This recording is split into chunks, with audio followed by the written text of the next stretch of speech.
नमस्कार भाइयों, भैया और बहनों। इससे पहले की जो थी कक्षा, उसमें हमने कक्षा अष्टमी विषय हिंदी अध्याय 2 लाख की चूड़ियां लेखक थे कामता नाथ जी। ये क्या है?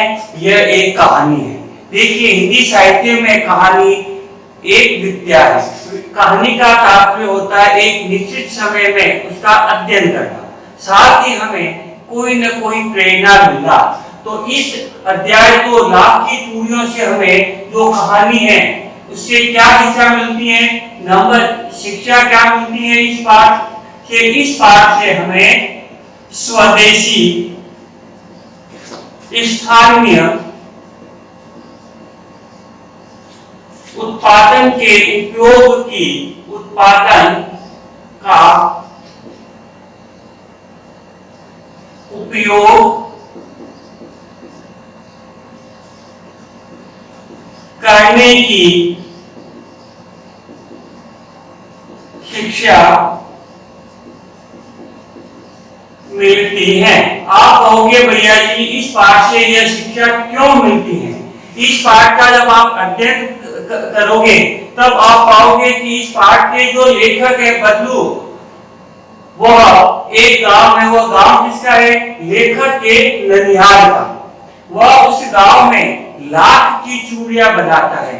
पूर्व के कालांश में आपको बताया था कि लाख क्या होता है? लाख एक धातु होती है। लाख क्या होती है? धातु होती है, जिसका उपयोग प्रमुख रूप से चूड़ियां बनाने में किया जाता है। इसके अलावा भी महिलाएं श्रृंगार के रूप में इसका उपयोग करती हैं। लाख क्या होता है? धातु होता है। इसको अपन गर्म करने के बाद में रबड़ की भांति इसको अपन लंबा या मोटा या पतला अर्थात जो हम चाहे वो आकार दे सकते हैं। तो लेखक ने बचपन की घटना से लेकर के वर्तमान युग तक का वर्णन इस पाठ में किया है। अब पाठ आप ध्यान से सुनना। इस पाठ में इस पाठ का जो सारांश में बहुत ही संक्षिप्त शब्दों में बता रहा हूं, वो ध्यान से सुनना। पाठ 2 लाख की चूड़ियां, लेखक कामता नाथ। पात्रों ने केवल 2 पात्र हैं, बदलू और लेखक। यद्यपि इस पाठ में लेखक के अलावा लेखक की पुत्री और अन्य लोगों का भी संक्षिप्त या अति संक्षिप्त वर्णन किया गया है। अब क्या है कि लेखक छोटा होता है, बचपन में प्रतिवर्ष ननिहाल जाता है। क्यों जाता है? क्योंकि ग्रीष्मकालीन अवकाश में घूमने के लिए, जैसे आप और हम ननिहाल अपने गांव में छुट्टियों में जाते हैं, ठीक वैसे ही लेखक अपने गांव के ननिहाल जाता है।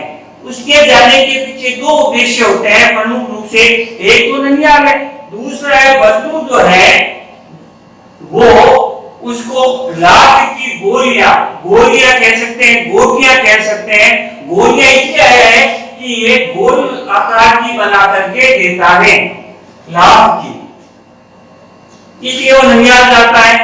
और गर्मी के दिनों में वह ननिहाल जाते हुए दिन भर ननिहाल के गांव में बदलू नामक व्यक्ति के पास रहता है। आपको बता दें कि लेखक जो है बदलू को बदलू काका कहता है, लेकिन उसको कहना क्या चाहिए? बदलू मामा। प्रश्न उठता है, मामा होते हुए उसको काका क्यों कहता है? क्योंकि आप और हम भली भांति जानते हैं कि जो बचपन होता है वह बिल्कुल नादान होता है, इस श्यामपट्ट की भांति होता है। इस श्यामपट्ट पे जो हम लिख देते हैं वो छप जाता है। ठीक उसी प्रकार से लेखक बचपन में अपने ननिहाल में अपने मामा के बेटों के साथ जब भ्रमण करता था, घूमता था, तो लेखक के मामा के बेटे बदलू को बदलू चाचा कहते थे। बदलू चाचा कहना एक परस्पर संबोधन है, अपनत्व के भाव को प्रकट करता है। तो लेखक भी जो है बदलू को बदलू काका कहना शुरू कर देता है। लेखक स्वयं कहता है कि मुझे बदलू काका न कहकर के बदलू मामा कहना चाहिए। क्यों कहना चाहिए? क्योंकि ननिहाल के या ननिहाल के गांव के या ननिहाल के परिवार के जितने भी सदस्य होते हैं, हम उन्हें मामा, नाना नाम से संबोधित करते हैं और ददियार के जितने भी रिश्तेदार होते हैं उनको हम चाचा, ताऊ, दादा, दादी आदि नाम से संबोधन करते हैं। तो लेखक ननिहाल जाता है, क्यों जाता है कि गर्मी की छुट्टियों में जाता है गोलियां लेने के लिए। किसकी गोलियां? लाभ की। प्रश्न उठता है क्यों जाता है? क्योंकि लेखक के पिताजी जो है वह गांव के पास ही शहर में रहते हैं, इसलिए वो जा पाते। आप आगे अध्ययन करोगे कि लेखक जब बड़ा हो जाता है तो लंबे समय तक वो अपने गांव नहीं जा पाता। इस पाठ में आप यह भी अध्ययन करोगे कि बंधु जो है वो लाख की चूड़ियों का महत्व बताता है और कार की चूड़ियों की हानियां बताते हुए कहता है कि कार की चूड़ियां जो है कभी भी गिर सकती है, गिरने से लग टूटेगी और टूटने पर हमारे चोट भी लग सकती है। दूसरा कारण ये भी बताया गया है कि भारतीय जो उत्पादन है, भारतीय जो सोच है वह प्राचीन काल से लेकर आज तक जो है वो भौतिक नहीं रासायनिक है। क्या है? दो चीज होती है, इसमें ध्यान से देखना। एक होती है भौतिक और एक होता है रासायनिक। भौतिक चीज जो होती है वह अपना स्वरूप बदलती है और कुछ समय बाद हमारी इच्छा से या स्वतः ही अपने पुनः पूर्व रूप में आ जाती है। कौन से रूप में? पूर्व रूप में।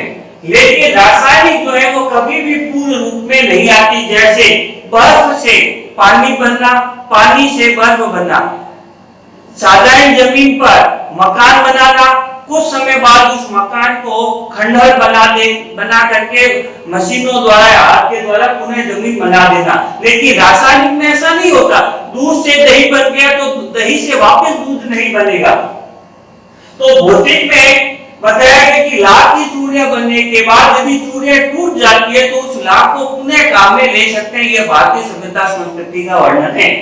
इसमें लेखक जब बड़ा हो जाता है और उसके पिताजी का स्थानांतरण कहीं दूसरे शहर में हो जाता है, वह दूसरा जो शहर है वह अपने ननिहाल के गांव से काफी दूर है। इस कारण से वह जा नहीं पाता। दूसरा कारण अप्रत्यक्ष रूप से यह भी बताया गया है कि जब लेखक बड़ा हो जाता है तो उसके ऊपर शिक्षा का भार हो जाता है, इसमें हाथ से हमारे ऊपर हो जाती, जिम्मेदारी बढ़ जाती है। लेकिन लंबे समय बाद वो जब अपने गांव जाता है तो लंबे अंतराल के कारण वो बंधु काका या बंधु मामा नाम के व्यक्ति को भूल चुका होता है और अपने ननिहाल के गांव में जाता है। कुछ समय तक रहने के बाद लेखक को बंधु मामा या बंधु काका याद आते हैं और याद आकर के वह आसपास देखता है और देखता हुआ खोजता हुआ अपनी मंजिल तक पहुंचता है, अर्थात बंधु मामा के पास पहुंच जाता है। जब वो बंधु मामा या बंधु काका के पास पहुंचता है तो वह देखता है कि बंधु काका का जो शरीर यौवन काल का था, बंधु काका का जो शरीर था वह यौवन काल का था, लेकिन आज वह वृद्धावस्था का हो चुका है, यानी बूढ़े हो चुके हैं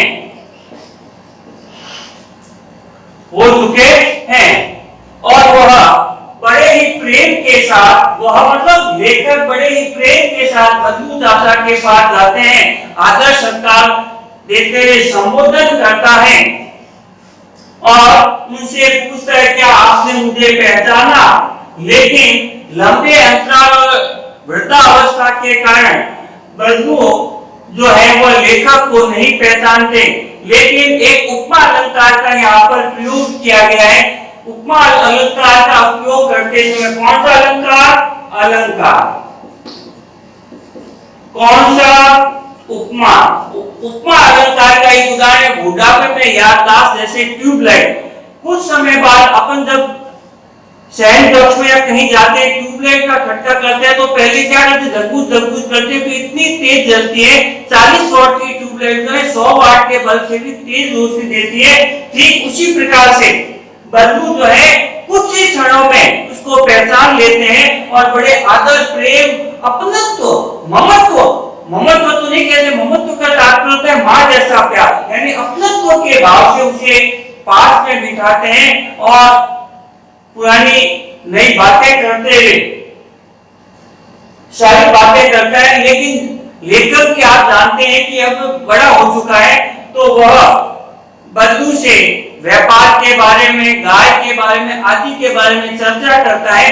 तो बल्लू नाम का प्रमुख पात्र कहता है कि अब समय बदल गया, कल तक मेरे द्वारा बनाई गई लाख की चूड़ियां इस गांव के अलावा आसपास के गांव में बिकती थी और बड़े चाव से बिकती थी, वही चूड़ियां आज बिकनी बंद हो गई है। क्यों? क्योंकि वर्तमान युग आधुनिक युग है, फैशन का युग है, दिखावे का युग है, रासायनिक युग है, भौतिक युग है। उसमें एक वस्तु विनिमय, एक यहाँ पर शब्द आया है वस्तु विनिमय। क्या है? वस्तु विनिमय। देखिए भैया, बहुत ही अच्छा शब्द है, इसको ध्यान से सुनना। वस्तु विनिमय का तात्पर्य होता है किसी भी वस्तु के बदले में पैसे न लेना, वरन उसके बदले में कुछ वस्तुएं ले लेना। जिस प्रकार से यहाँ ये जो वस्तु विनिमय है, यह इसके अंदर आया है। वस्तु विनिमय में होता है वस्तु के बदले में वस्तु लेना। जिस प्रकार से मेरे पास वर्तमान में एक ये पेन है, एक पेन ये है, एक पेन ये है। अब क्या है, आपको ये 4 in 1 पेन चाहिए आपको, ना किसी को। मान लीजिए इसकी कीमत 10 रुपए है। कितनी है इसकी कीमत? 10 रुपए। इस पेन की कीमत 10 रुपए है, तो आप कहोगे भैया जी ये पेन मुझे दे दीजिए। अब मैं आपसे पैसे लूंगा नहीं, तो आप क्या करेंगे, गांव के रहने वाले या कहीं पर, तो आप कहोगे भैया जी ये पेन मुझे दे दीजिए, बदले में मैं आपको ये वाली वस्तु दे देता हूं। तो इस प्रकार से वस्तु के बदले में वस्तु लेना और देना वस्तु विनिमय होता है, जो इस पाठ में आया है। तो लेखक वस्तु विनिमय कर अपना जीवन यापन करता है। साथ ही लेखक बड़े दुख के साथ, बल्लू दाता जो है बड़े दुख के साथ लेखक को बताता है कि अब मेरे द्वारा बनाई गई लाख की चूड़ियां कोई नहीं खरीदता, और लेखक की आर्थिक स्थिति भी दयनीय हो जाती है, उसका जीविकोपार्जन का साधन भी समाप्त हो जाता है। इस कारण से इस पाठ में भी आया है कि लेखक अपनी गाय भी बेच देता है। क्यों? क्योंकि जीविकोपार्जन हेतु कोई साधन नहीं है, जब खुद के लिए खाने को नहीं है तो गाय को क्या खिलाएगा। यानी हमारे भारतीय सभ्यता संस्कृति में गाय को माता माना गया है, तो स्वयं खाए और मां भूखी रहे, ऐसी हमारी अंतरात्मा गवाह नहीं देती। इसीलिए लेखक ने गाय को बाजार में बेच दिया। इस प्रकार से लेखक का यह अंतिम संवाद होता है बल्लू और लेखक के बीच में। जिस प्रकार से वर्तमान में देश के प्रधानमंत्री चीन, पाकिस्तान या अन्य देशों से ज्यादा सक्षम बनने के लिए क्या स्वदेशी स्थानीय उत्पादन का प्रयोग करने की शिक्षा देते हैं, वही शिक्षा इस पाठ में भी दी गई है। क्यों? क्योंकि यदि हम स्थानीय उत्पादन का प्रयोग करेंगे तो वही वस्तु हमें आसानी से मिलेगी और हमारे भाई रिश्तेदार निकटतम गांव के लोगों को जो है जीविकोपार्जन का साधन उपलब्ध होगा। अब इस पाठ में अन्य अनेक प्रश्न आए हैं। इन प्रश्नों में जो अन्य पाठ्य पुस्तक के अलावा महत्वपूर्ण प्रश्न बनते हैं वो ये है, चूड़ियां किसकी बनती हैं। जबकि प्रश्न जो ये है आपके सामने 9, ये प्रश्न किताब में नहीं है, अन्य प्रश्न बने, तो उत्तर लिखा है मैंने, चूड़ियां लाख, कांच, सोने, चांदी, प्लास्टिक एवं अन्य धातु की बनती हैं। मैंने इस उत्तर में लाख और कांच का वर्णन पहले इसलिए किया है कि इस पाठ में लाख के बाद में कांच का वर्णन किया गया है। इस पाठ में लेखक ने कांच की चूड़ियों के दुष्परिणाम बताए और उसका वर्णन किया है कि जब गांव की औरतें कांच की चूड़ियां पहनने लग गई तो एक पात्रा के हाथ में चोट भी लगी और चूड़ी भी टूट गई। लेकिन जब लाख की चूड़ी टूट टूटती है तो चोट नहीं लगती, वही लाख की चूड़ी वापिस लाख को गर्म करके बनाई जा सकती है, अर्थात पुनः उपयोग में ले सकते हैं। दूसरा, लेखक का गांव से क्या संबंध था? लेखक का गांव से ननिहाल का संबंध था। तीसरा, लेखक को बदलू किस संबंध से पुकारता था? लेखक बदलू को लेखक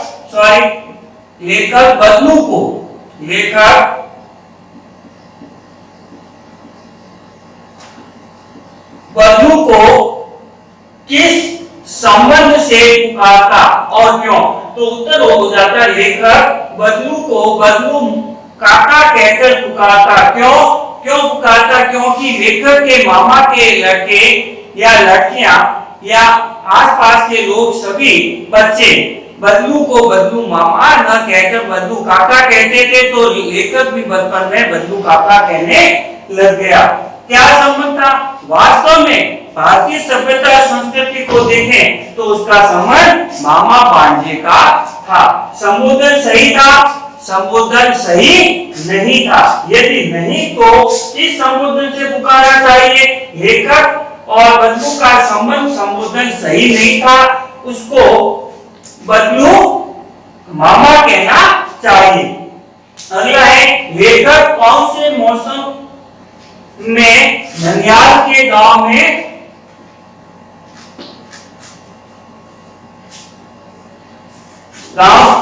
जाते? लेखक कौन से मौसम में ननिहाल के गांव जाते और क्यों? तो उधर लेखक ग्रीष्मकालीन अवकाश के समय गांव ननिहाल के गांव जाते। क्यों जाते? नंबर 1, ननिहाल के प्रति प्रेम। ननिहाल में मामा के बेटे बेटियों से प्रेम, अपनत्व, साथ ही बदलू काका द्वारा लेखक को लाख की गोलियां बनाकर देना, और वह गोलियां लेखक जब लेकर के आता तो शहर में अपना रुतबा दिखाता कि देखो मेरे पास है, ये आपके पास नहीं है। लेखक को बदलू काका या मामा उसे मतलब लेखक को खाने हेतु क्या क्या देता था? मैं आपको आज भी बता दूं, अभी बता देता हूं कि प्राचीन काल से लेकर आज भी भारतीय सभ्यता संस्कृति विश्व की अन्य सभ्यता संस्कृति से महान है। आज भी यहाँ पर परस्पर संबंधों को महत्व दिया जाता है। तो लेखक पूरे गांव का दोहिता था। क्या कह रहा हूं? लेखक पूरे गांव का दोहिता था, इसलिए बदलू भी उसको अपना दोहिता यानी भांजा यानी नाती मान रहा था, इसलिए उसे खाने के लिए एक तो आम देता, आम प्लस गाय के दूध की मलाई। अब आप लिख सकते हैं आम और मलाई। आम तो छाट करके देता था, क्यों देता था? कि ये मेरे गांव का श्वासना है अपनी स्थानीय भाषा में। और मलाई देता था, मलाई भी कौन सी? गाय के दूध की। हमारे हिंदुस्तान में गाय को माता कहते हैं, ऐसा कहते हैं कि गाय का दूध जो होता है वो सात्विक होता है, तो गाय की दूध की मलाई उसको खाने को देता था। लेखक को बदलू काका उसे लेखक को खाने हेतु क्या क्या देता था? आम और दूध की गाय के दूध की मलाई। बदलू चूड़ियों के पैसे क्या हमेशा सभी से लेते थे? जी नहीं, बदलू जो था वह चूड़ियों के पैसे नहीं लेता था, क्योंकि लेखक ने उस समय का वर्णन किया है जब वस्तु विनिमय होता था। यदि नहीं तो कब लेते? नहीं लेते थे, कब लेते थे? जब गांव में किसी पूंजीपति के यहाँ पुत्री का विवाह होता था तो सुहाग का जोड़ा मान करके, सुहाग का जोड़ा या पवित्र वस्तु के रूप में मुंह मांगा मेहनताना लेता था। मुंह मांगा का तात्पर्य होता है जो मन में थम गई वो लेते थे। जिस प्रकार से मैं आपको ये बताऊं, मुंह मांगा कोई स्वार्थपन नहीं है, वो अपनत्व है।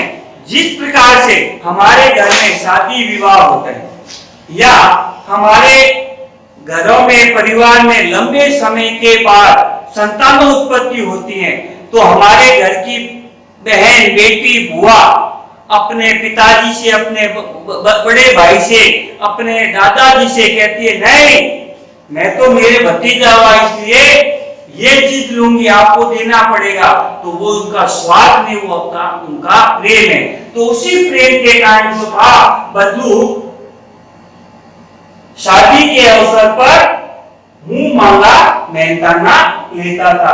बदलू किसकी चूड़ियां बनाते थे? बदलू ये आगे चूड़ियां किसकी बनती हैं? अब बदलू किसकी चूड़ियां बनाते? तो आता बदलू केवल लाख की चूड़ियां बनाते थे। किसकी बनाते थे? लाख की। इस पाठ में कौन सी सोच प्रकट की गई है? इस पाठ में स्वदेशी सोच, स्थानीय उत्पादन, परस्पर प्रेम, सहयोग, सहानुभूति, ऐसे सकारात्मक सोच की अनुभूति प्रकट की गई है। हाथ की बनी एवं मशीन से बनी वस्तुओं में प्रमुख अंतर क्या है? हाथ की बनी एवं मशीन की बनी वस्तुओं में पर्याप्त अंतर है। हाथ की बनी हुई वस्तुएं अधिकांशतः पुनः पूर्व अवस्था में आ जाती हैं, जबकि मशीन की बनी हुई अधिकांशतः वस्तुएं पुनः अवस्था में नहीं आती। हाथ की बनी हुई वस्तुएं आकर्षक, स्थानीय और समय की मांग के अनुसार होती हैं, लेकिन मशीन की बनी हुई वस्तुएं 12 मास है 24 घंटे उपलब्ध होती है। मशीन की बनी हुई वस्तुएं सुंदर, आकर्षक हो सकती है, लेकिन हाथ की बनी हुई वस्तुएं मशीन की तुलना में आकर्षक नहीं होती। मशीन की बनी हुई वस्तुएं सस्ती होती है, हाथ की बनी हुई वस्तुएं सस्ती नहीं होती। हाथ की बनी हुई वस्तुएं जो है वह अपनत्व, प्रेम के भाव से युक्त होती है। मशीन की बनी हुई वस्तुएं हाथ की बनी की वस्तुओं में अपनत्व नहीं होता। इस प्रकार से आज इस 9 प्रश्नों के अलावा अन्य पाठ के अन्य प्रश्नोत्तर भी आप अगले कालांश में अपन चर्चा करेंगे। सभी भैयाओं से पुनः निवेदन कि घर पे समय का सदुपयोग करते हुए अध्ययन करें।